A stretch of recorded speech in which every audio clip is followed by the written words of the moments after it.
Welcome to Dr. Martin Luther King Jr. Avenue in Mobile, Alabama, or as the artist Shelby Buck Jones calls it, My name Davis is Shelby Avenue. Jones. This is Davis Avenue.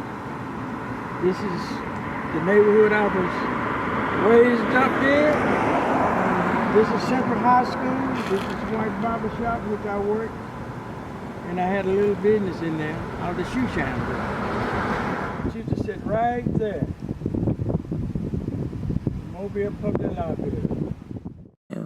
An area rich in African American cultural history and once the center of African American commerce in the Mobile Bay region. But what happened to Davis Avenue and all the commerce that existed on the avenue until the 60s? When urban renewal set in, the avenue began to take on a different appearance.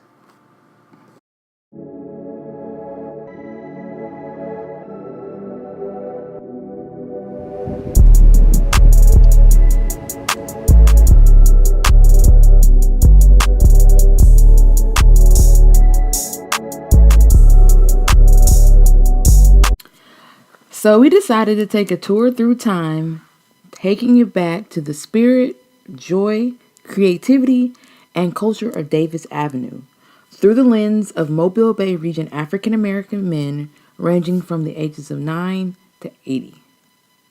Now right here on this corner here used to be Moe's grocery store. Right, and right in that green building right there used to be Little Star Barbershop. Davis Avenue was the heart of the African American community, filled with joy, creativity, and passion in the pursuit of the American dream, with Black-owned businesses helping to sustain the community and keep it thriving. And today, many of the businesses that existed on the avenue are just that, memories. Mr. Dodge, your father was one of the big-time businessmen in this area. Tell me what happened, why your dad did it, and explain to him why you want to get back to it. Well, one of the main things is Black-owned businesses were the pillar of our community for years. The businesses were owned by men and families that lived in the community. They supported the community in every aspect.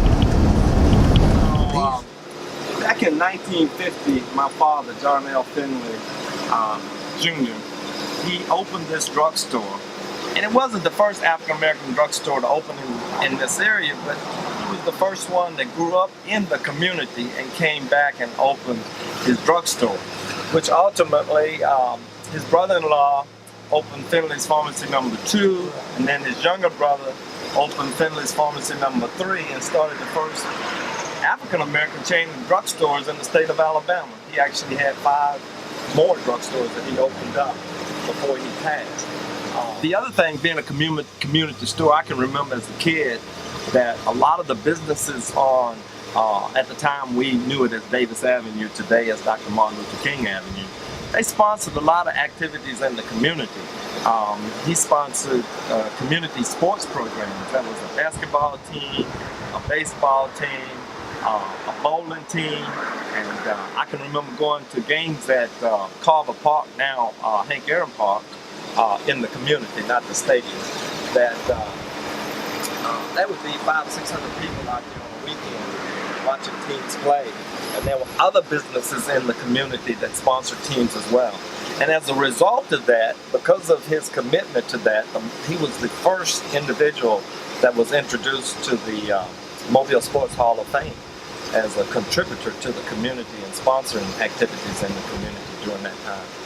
So that's... Businesses gave back to the community through social programs, sponsoring teams, and mentoring the youth.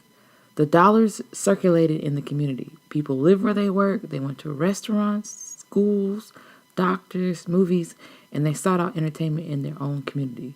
They were the pulse of their community. My name is Freddie Stokes, and I am an attorney here in Mobile, born and raised right here in this great city. And I can remember as a child being in the area that is commonly referred to as Davis Avenue, and how whenever we would be on that street, we would hear of stories that were non-existent at that time. We would hear about a pool hall, Central High School. We would hear about the pharmacists, the favorite doctor, the community activist that lived on this property. And it always ended with me thinking as a child, what happened? What's behind But it? behind on all this was Craig Baker's back here. Yes. The Chin Line. This is the Grill's grocery store here. And the Silver Slipper was right there. A story of how B.B. King ended up coming down, partying, spending all his money, and my grandmother ended up helping him get to his next gig in the next city or whatever. Wow. Wow. But, I mean, It's our role to keep the history and legacy alive for generations to come with initiatives such as Vivian's Door to stimulate the business ecosystem and grow the workforce by celebrating the history of the avenue and keep it going strong for generations to come. And the one thing for me that and I kind of grew up down here myself when I was young. We lived on the avenue, and for me it makes you think of, you know, if of what my legacy or what we would have had, you know, if that was able to survive.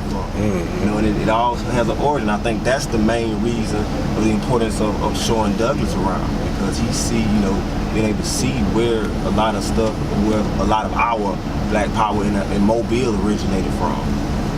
Down here on Davis Avenue. I get the history part of it, but what happened to the people? The people moved out the neighborhood. And when they moved out the neighborhood, they didn't have the business anymore. People start supporting it. But you have an opportunity to do something with Davis Avenue. To honor Dr. Martin Luther King Jr. is more than naming a street after him.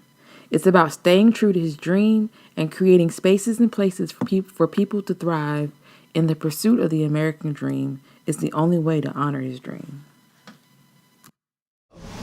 I am Douglas Chastain. I'm an entrepreneur, writer, student, and I am the future.